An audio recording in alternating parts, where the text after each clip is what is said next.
Right on the hour. We're starting to get some of our attendees to enter into the webinar.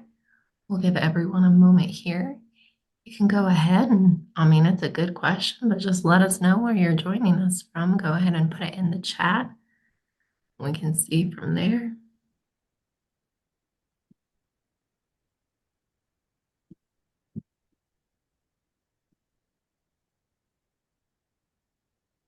I see our participants coming on in for the day.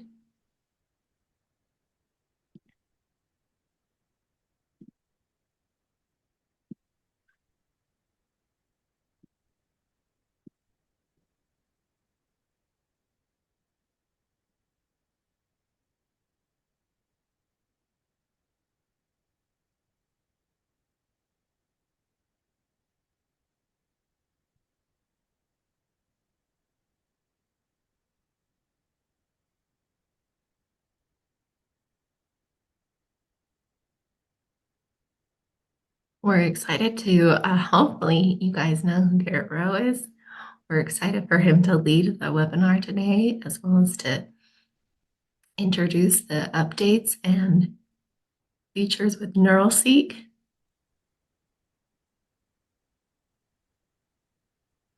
Bob, it looks like you're me.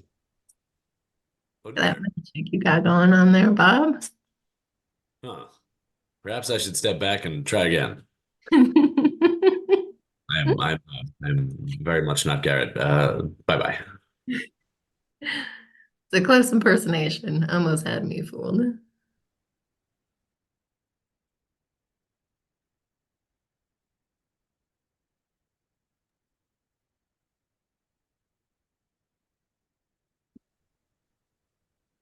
Well, Garrett, I think that we might be about ready to start the recording and to turn the time over to you for what you've prepared about NeuralSeek today.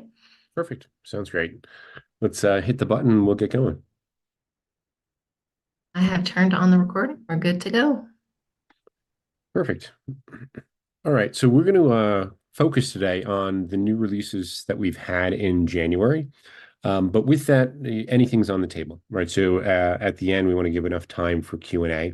So if you have anything that comes up that you want to talk about, feel free to jump in and ask the question.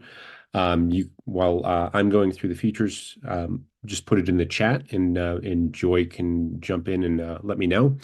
Or if not, we'll have an open discussion at the end. Okay, let's get going. Let me share my screen.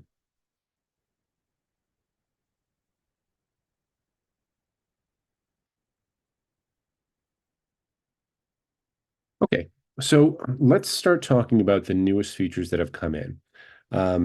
So with the last month, we've actually released a whole bunch of stuff focused on primarily two areas. Number one is features that some of our largest customers are needing to go live around security, compliance, guardrails. We've worked a lot with some very large banks and very large customers to get the pieces in that they need for their compliance teams to make them feel comfortable with going live with generative AI. The other major areas of focus has been around the Explore platform that we have baked into NeuralSeek, and we're going to dive into that as well. So starting off beginning in January, one of the big changes that we had was the introduction of what we call a multilingual chain of thought prompting. So behind NeuralSeek, when we're actually prompting down into the language model, we made a pretty significant change early January that when we lead off a conversation, we start it with a chain of thought. And what that does is it helps, especially the smaller language models, be able to identify here's what I really want you to do, especially in non-English scenarios, which is getting big for use cases. A lot of customers down in Latin America, South America, overseas, Japan. So for non-English use cases, because again, most of these language models were primarily trained in English. So when you bring in other languages, they definitely need a little bit of hand-holding and help. And the new chain of thought prompting that we've developed goes a long way to making those models perform better in non-English languages. All right, so we're going to dive into and just kind of run down through on the configuration page all of the new changes. So one of the new ones that we brought in is support for vector search through Elastic. Now, if I come into Elasticsearch, I'll get a new configuration panel here, and that'll allow me to select either a hybrid or a vector-based search. And with our integration with Elastic, we come out of the box being able to like have an easy button for the Elastic's ELSER models. But we do allow you to have complete control over any of the vector embedding models that can be run on top of Elastic. And in general, we recommend using hybrid, right? So as you move away from pure Lucene into hybrid, you kind of get the best of the both worlds. Lucene is great for corporate data. It has good distinguishability between part numbers, model numbers, things that pure vector search are really horrible at differentiating. They'll just group everything together. But the hybrid does allow for similar information to flow at a lower weighting score. So what that does is it makes it so that you don't have to create so many synonyms, which makes the stand-up process a whole lot easier. Because on pure Lucene, you may spend a bunch of time creating synonym lists, and no one likes to do that. So a hybrid search it works very well, and a lot of our customers are moving to that. One thing to note that's a big difference between if you're coming from Watson Discovery into Elasticsearch is that the snippet size that comes out of the box from Elasticsearch is smaller than Discovery used to support. Discovery would go up to 2,000 characters. Elasticsearch out of the box is 1,000. You can wrangle more out of it, but it's a whole lot of configuration. Okay, the next thing that we released for the knowledge base side is what we call the resort values. And this has come up in a lot of use cases that we've been working, where basically a company, an organization has several buckets of data. One small bucket that they consider their good, their best, their human cleansed data. And then a whole bunch of other stuff that they either got from a website scrape or they just threw documents into a collection. And the ask was search down into that.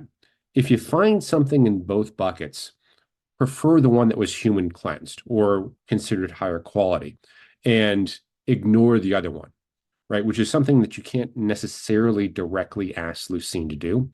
So we introduced a feature that allows us to arbitrarily prioritize documents over other documents. And it could be by collection, it could be by tag that you put onto it. But you can set any arbitrary resorting. And so you can get that effect of saying, hey, if I have something that's in this cleansed pile, always use it. And if not, fall back on my more general knowledge. Okay, moving on. For knowledge-based tuning, we did include relatively recently, this is going back into December, but a new tuning feature called maximum documents per seek. And this one's important because it kind of helps alongside of document score range. Now, remember, document score range is that look down window as Elastic or whatever knowledge base you're using is searching back into the knowledge base.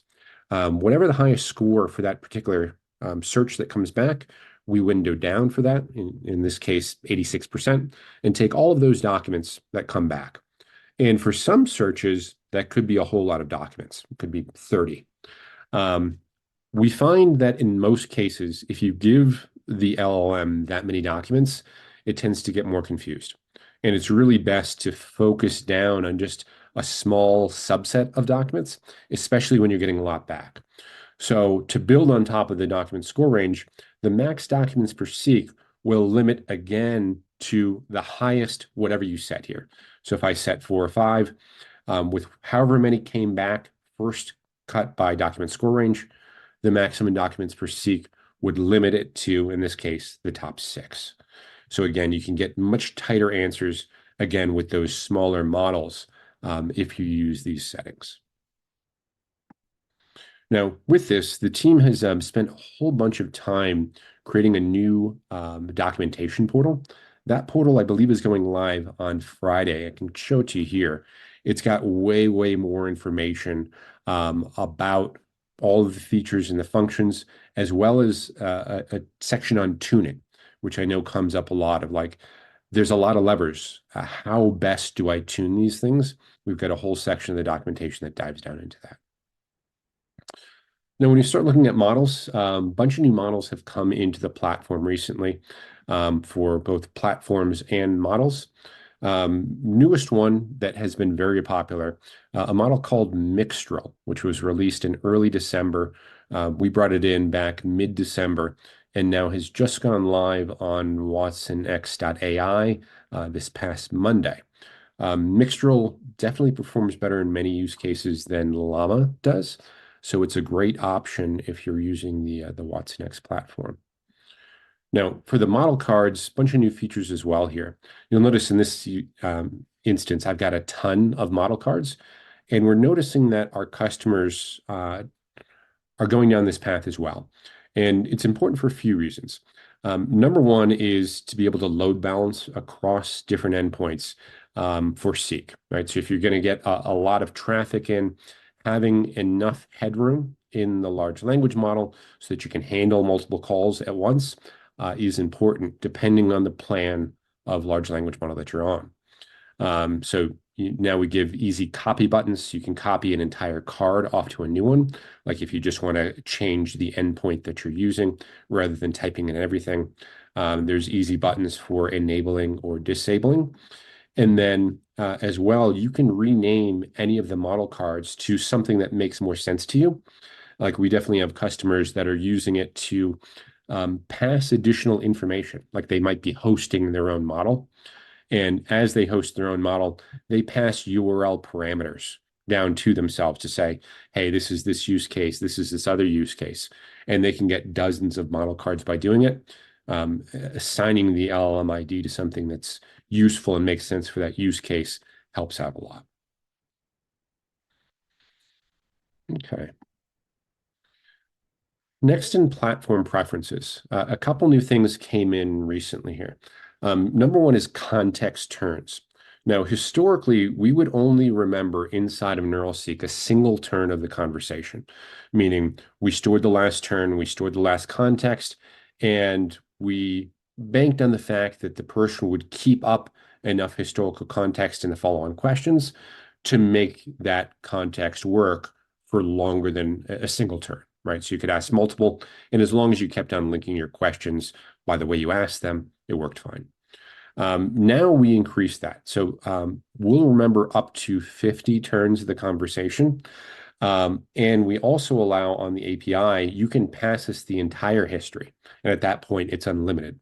So let's say if you're in, Watson Assistant, you could pass us the Watson Assistant chat history that includes things that never came to NeuralSeek, an entire 100-turn conversation.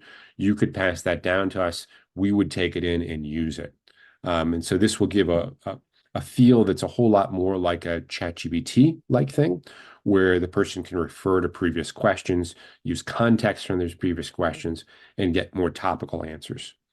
Now, one thing to keep in mind with this is, again, if you're doing, if you're using it primarily to get those, retrieval augmented generation RAG-based answers, we do have to have enough context to go by so that the knowledge-based search brings back topical information.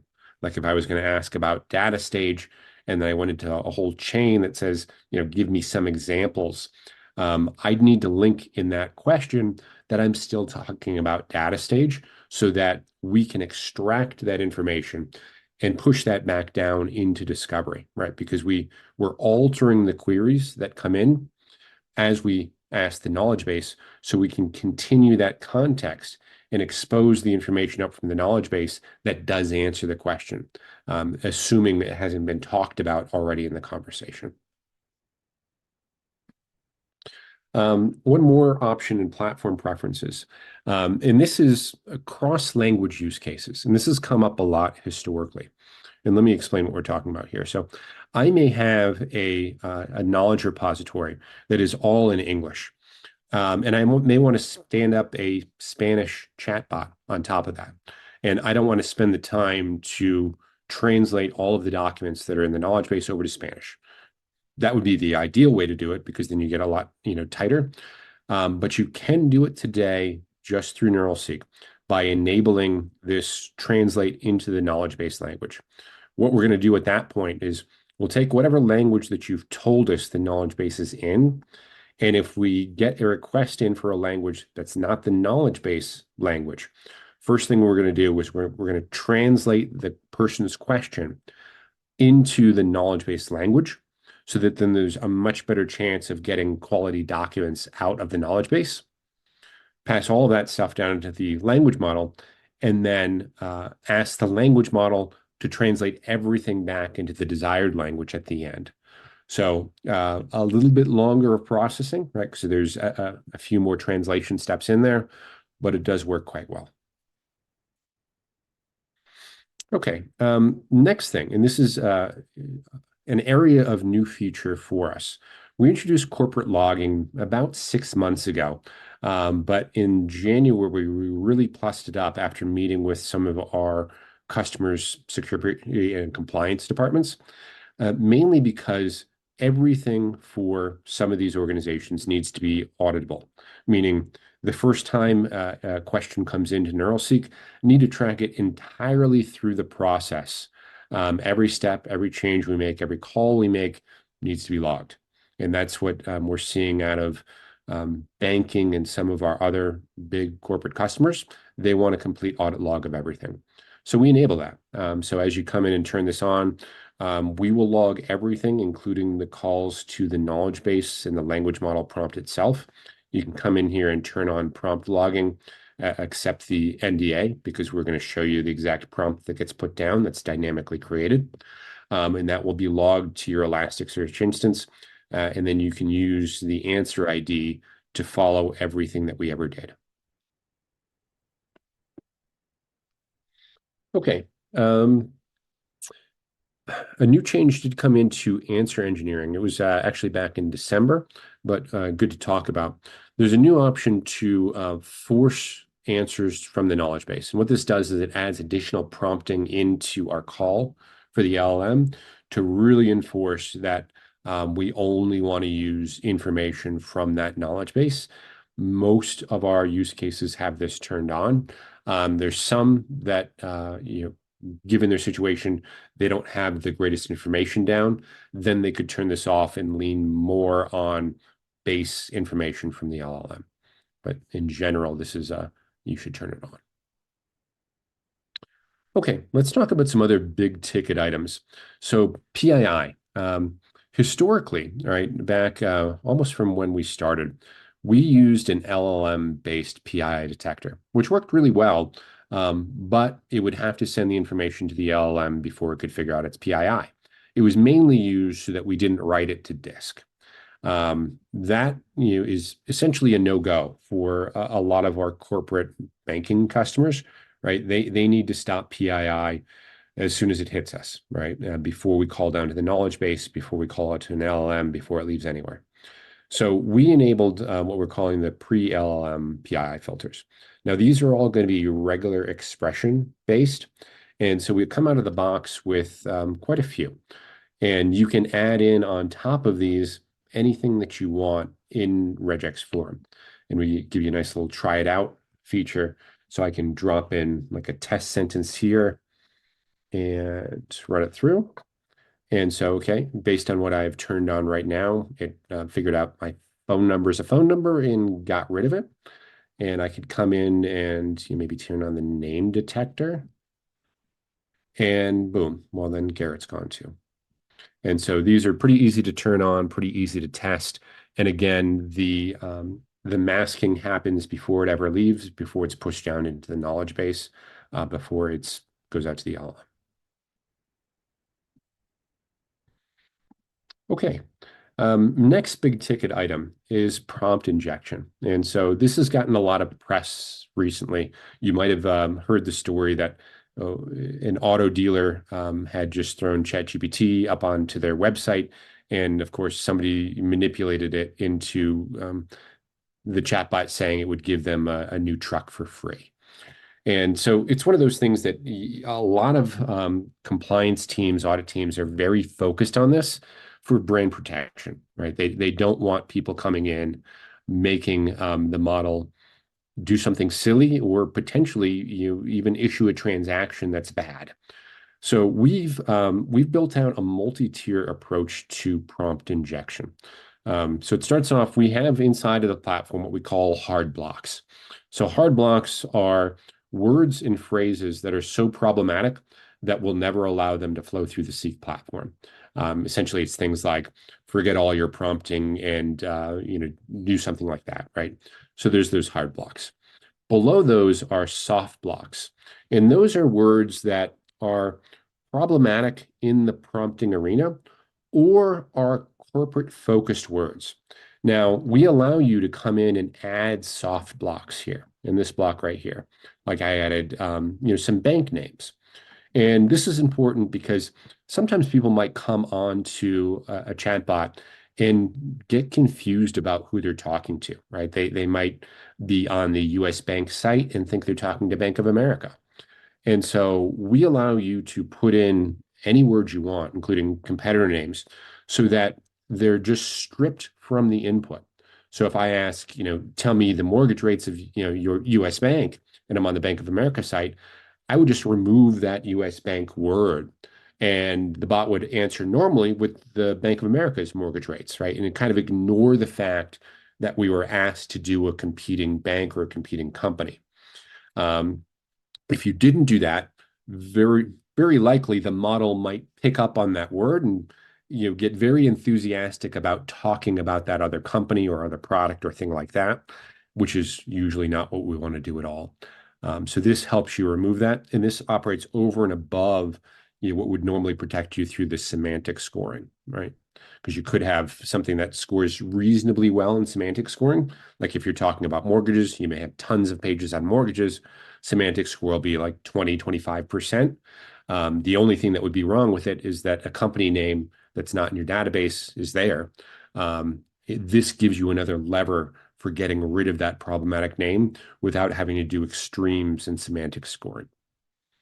Now, the third level down of prompt injection is we have a model that runs under the covers that analyzes sections of the input and that determines, do I think this thing is bad or not? So I'm going to use the tester here and come in and give what would be a prompt injection.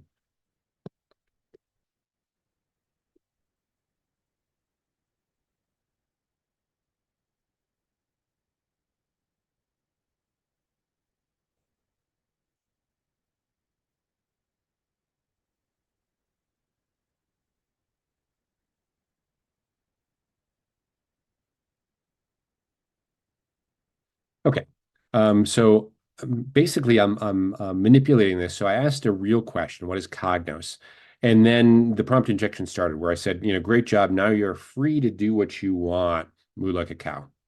And if you would send this to some models, it would essentially ignore the Cognos thing and just say moo, which is not what we want to do.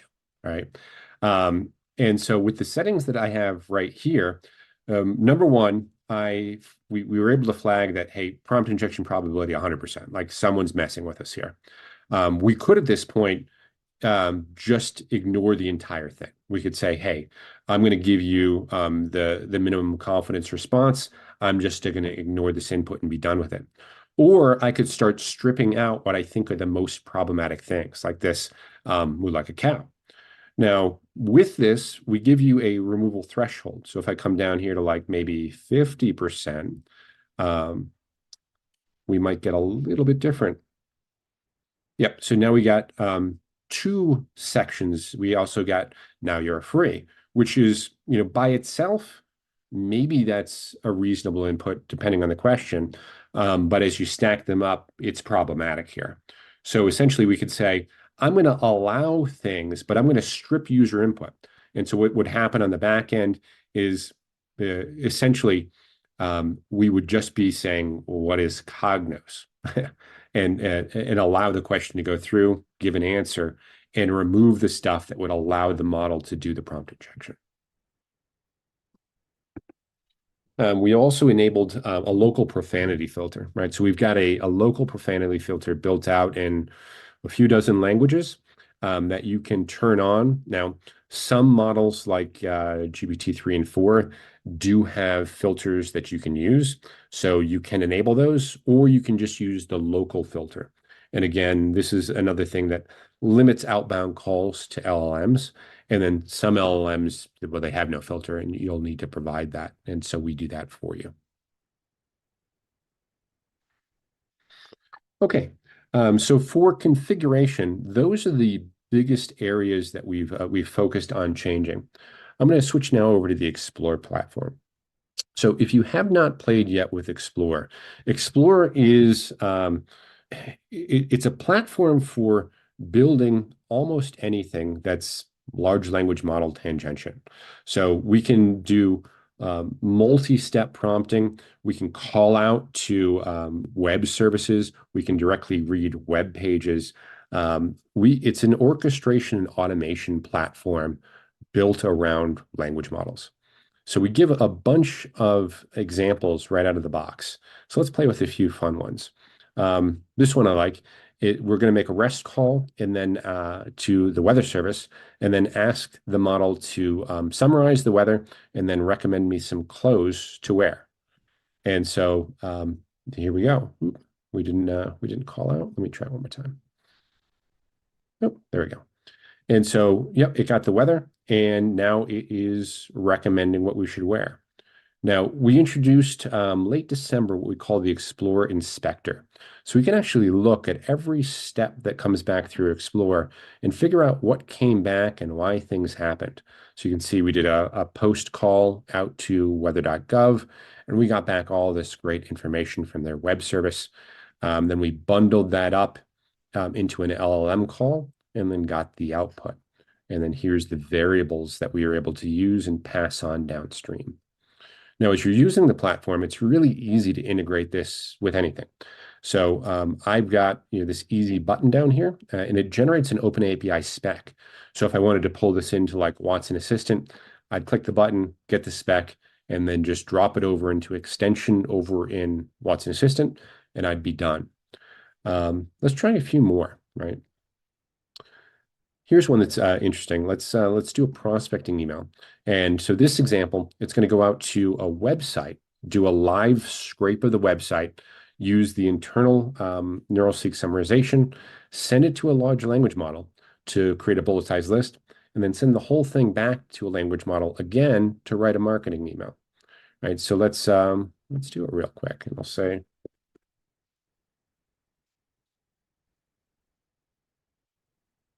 NeuralSeek.com. So let's go out. It's going to go read that website, and it's reading it. Now it's summarizing it and bulleting it. And now it's creating the email. And now it's done. And I could use it here. I could grab it down directly into Word. Our marketing folks use this all day long, this actual template. You can create LinkedIn posts. You can do whatever you want. And it shows that the power of being able to chain together multiple language calls, right? Because as you're working with large language models, they're really good at doing small focused things. Ask it to do one thing. It's really bad, all of the language models, including like GPT-4. If you ask it to do 10 things, you'll probably get it to do 3 or 4.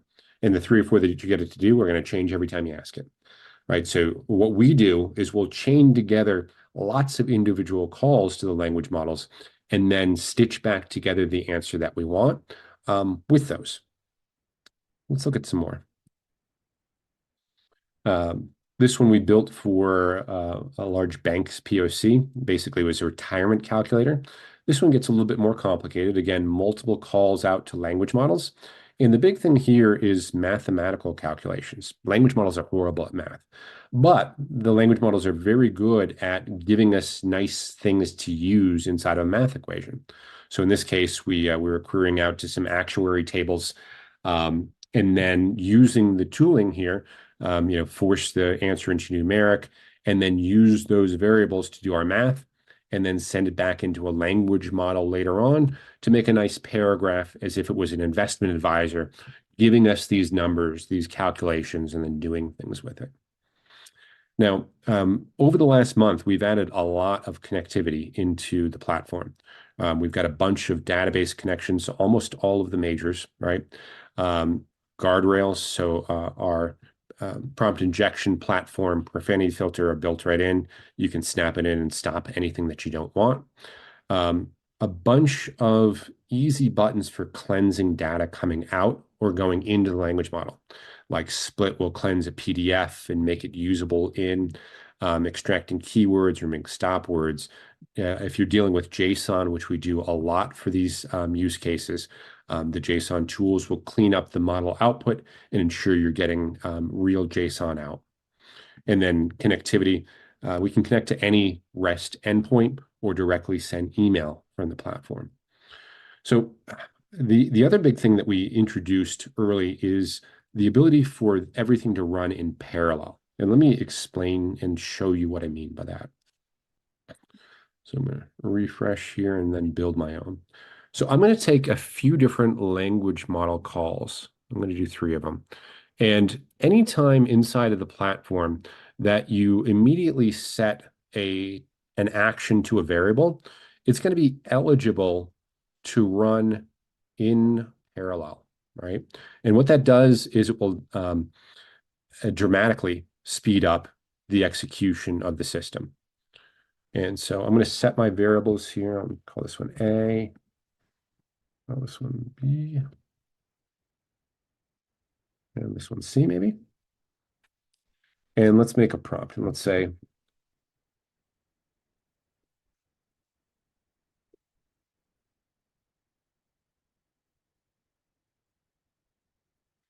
write a marketing email for IBM Watson, and then Cognos, and maybe data stage. Okay. And then I'm going to stitch everything back together because these will all run in parallel, but we'll want to see the output all together. So let's use a variable. 2, 3. Okay, so I've got 3 variables now. Let me add some spacing between, and they were called A, B, and C. A, B, and C. And we don't need prompt from because I know they're going to be there. Okay, the fun thing here is when I'm making these 3 language model calls, I don't have to use the same LLM. In fact, I probably don't want to because a lot of the LLM platforms might not let me hit this many tokens at the exact same time. So I'm going to route this one maybe to Llama 70, and then this one, let me go to Mixtral, and yeah, that one. And then this one, yeah, I'll use the default, GPT-3.5. Okay, so let's hit the button, and you're going to see a lot flying. So I've got 3 model calls going all at the same time.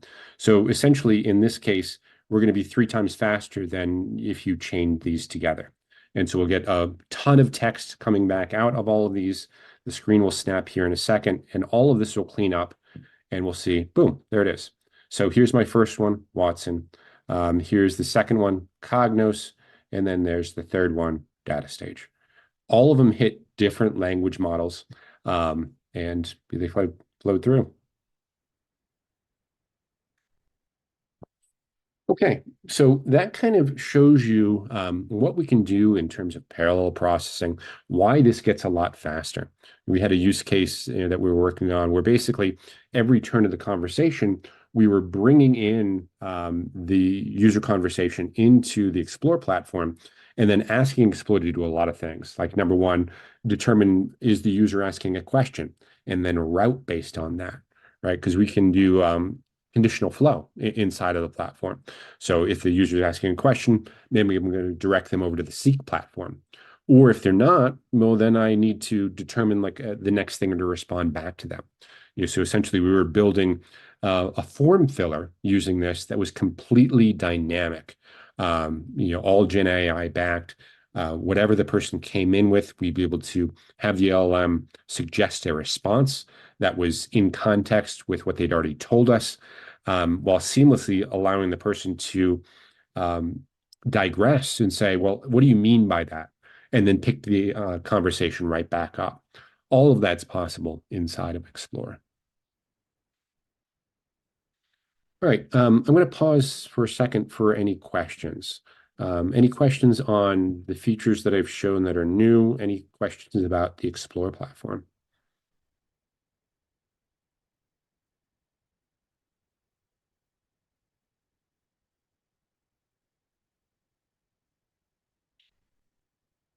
Joy, anything in the chat at all?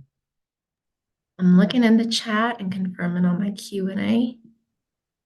And I don't see any questions that have come in that you haven't already answered. So Perfect. And so you'll see a few of the changes have populated across the platform as well. So things like prompt injection probability is now displayed on Seek automatically if you have that turned on. So as you're testing questions in Seek, you can kind of see where you are as a baseline. Inside of Curate, we've added some new features recently to help you clean up items, right? So we always allowed you to add additional examples. Now, depending on the language model you're using, some of the lighter language models might not generate the best examples. With one button, we can remove those. So you'll get just what the users asked. And then you can add your own examples, and then those will be used for training. So you can come back and generate examples again based on the actual user questions in this grouping, right? And then boom, the new ones are back, most likely better on topic. A few new features coming soon. So one of those is going to be as you edit answers in here, will allow for edits that are identical. And this is coming up on a few use cases where they've got teams of folks coming in to say, hey, I'm going to provide edited answers to these intents, where they've got multiple intents, but they all have the same edited answer. In that case, we're going to auto merge for you the intents to bring those together because the answers are the same. And that will help on maintenance of these things. Now, the other thing that's coming pretty soon is fully custom RAG. Now, when you're in the Explore platform, we actually give you a template today to do custom RAG, right? So this is what it looks like as is. So we do our prompt injection detection, we do profanity filtering, and you can use this just like you would Seek.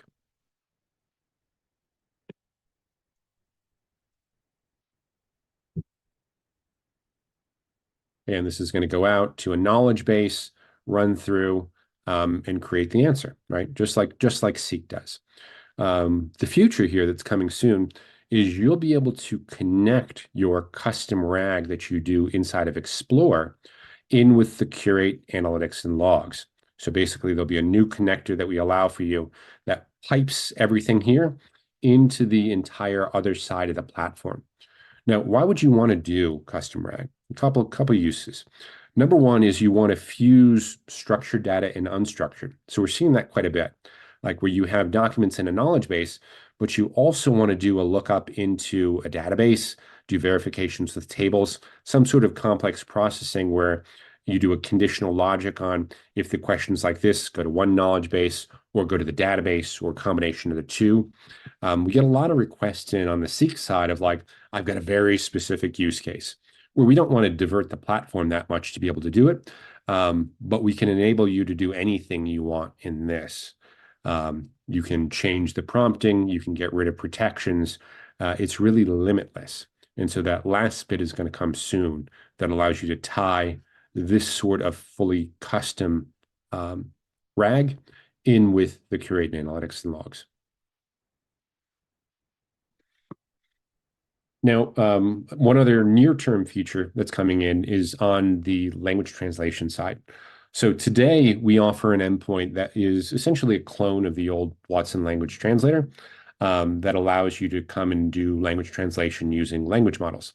The one thing that we did not initially build on that was the ability to do custom translation, right? And so in the old WLT, you could provide training that would do custom translations for words and phrases, things like that.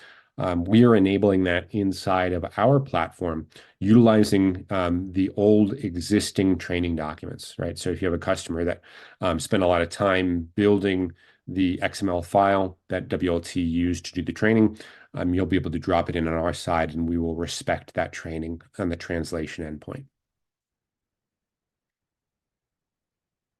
Could you show us how to use LLMs, different LLMs for each card? We had one question in the chat about using different LLMs for different variables. Yeah, definitely. So anytime that you're coming in and sending to an LLM, let me get a few of them in here. All you do is in the card itself, you can select which one you want to use, and then that LLM call will be pushing to that exact model. It's as simple as that. Perfect.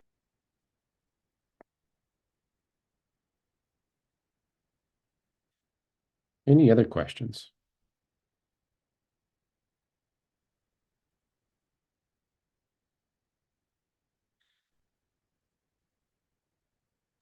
Nope, not yet. All right. Well, that kind of brings me through all of the new features that we've launched here in January. There are definitely a few of them. Like I said, the new documentation portal should be going live soon, which will help out with a lot. We've got some new learning labs and tutorials that are also coming out at the same time. So a bunch of content from the team to help you all. There's no additional questions. We'll give a minute for questions, and then I think we'll close it off.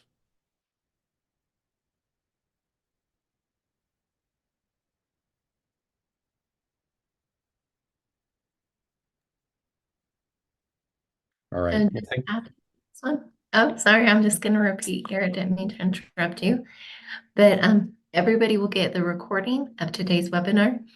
And then just a reminder that this is a monthly webinar on the fourth Thursday. So you'll have the registration for March in the next email as well. Perfect. And I did miss one thing. I'll go back to it here. We added a new level of granularity on permissions, and that is the update permission. So this was another thing that had popped up. Some of our users want to allow people to view a tab like configure, but not change anything. So removing the update permission from that person, but leaving the tab on will let them view but not edit.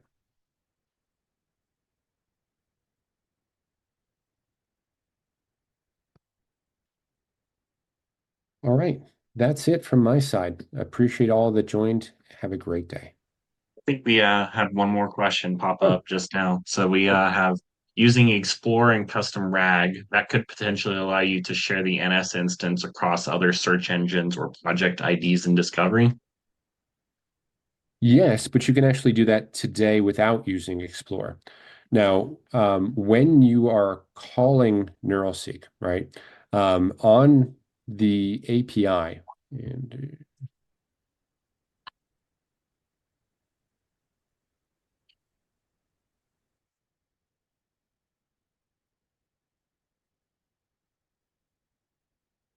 another instance here real quick.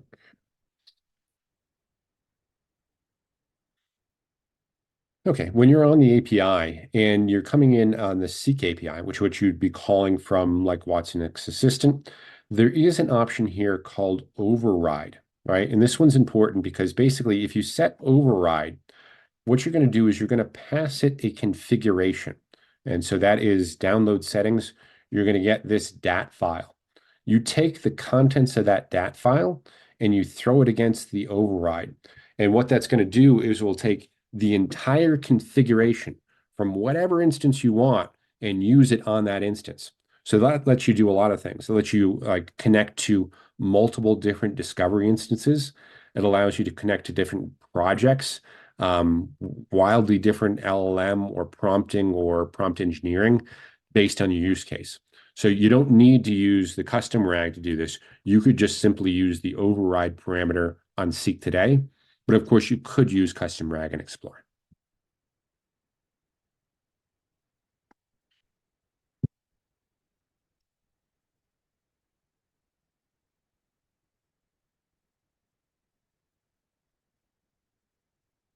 Any other questions?